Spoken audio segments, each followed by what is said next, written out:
कलयुग की शुरुआत कैसे हुई? भारतीय धर्मानुसार पांडव के पौत्र एवं अभिमन्यु के पुत्र सम्राट परीक्षित के शासन काल में कलयुग का आगमन हुआ था। राजा परीक्षित एक प्रजापालक, धर्म ज्ञाता एवं महान शासक थे। उनके शासन काल में प्रजा सुख संपन्न थी।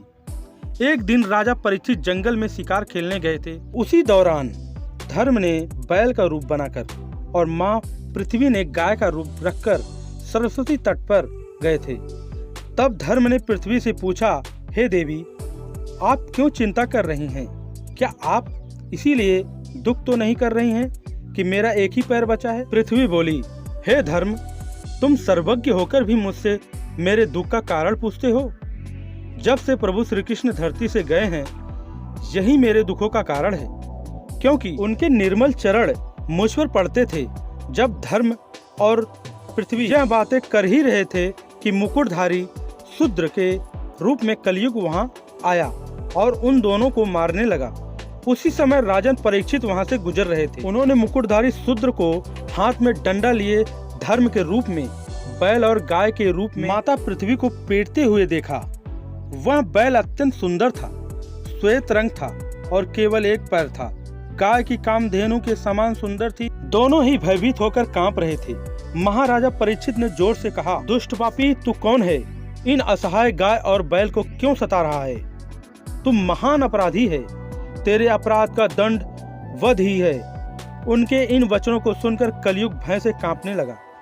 जैसे ही राजा परीक्षित ने कलयुग को मारने के लिए तेज धार वाली तलवार उठाई, कलयुग त्राही त्राही करके चरणों में गिर गया। राजा परीक्षित के शरण में आए हुए कलयुग को मारना उचित नहीं समझा और उसे कहा, कलयुग, तू मेरे शरण में आ गया है, इसीलिए मैं तुझे जीवन दान दे रहा हूँ। किंतु अधर्म, पाप, झूठ, चोरी, कपट, दरिद्रता आदि अनेक उपद्रवों का मूल कारण केवल तू ही है।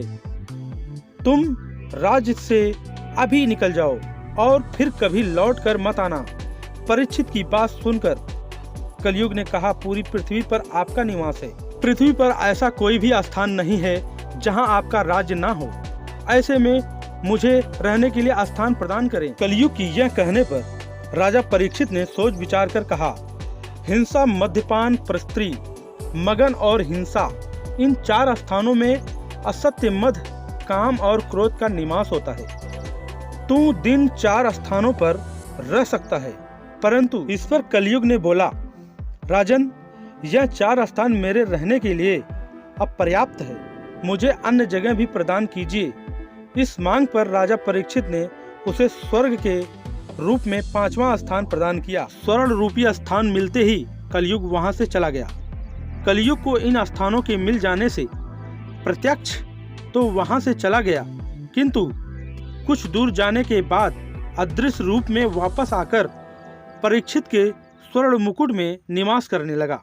तो दोस्तों, इस तरह से कलयुग की शुरुआत हुई। दोस्तों, ये स्टोरी कैसी लगी? अगर अच्छी लगी हो तो मेरे वीडियो को लाइक कर देना और चैनल को सब्सक्राइब करना नहीं भूलिएगा, ताकि नेक्स्ट वीडियो आप लोगों के पास आसानी से पहुंच सके। तो चलते हैं दोस्तों, मिलते हैं किसी नेक्स्ट वीडियो में। तब तक के लिए धन्यवाद। Thank you. जय माता दी।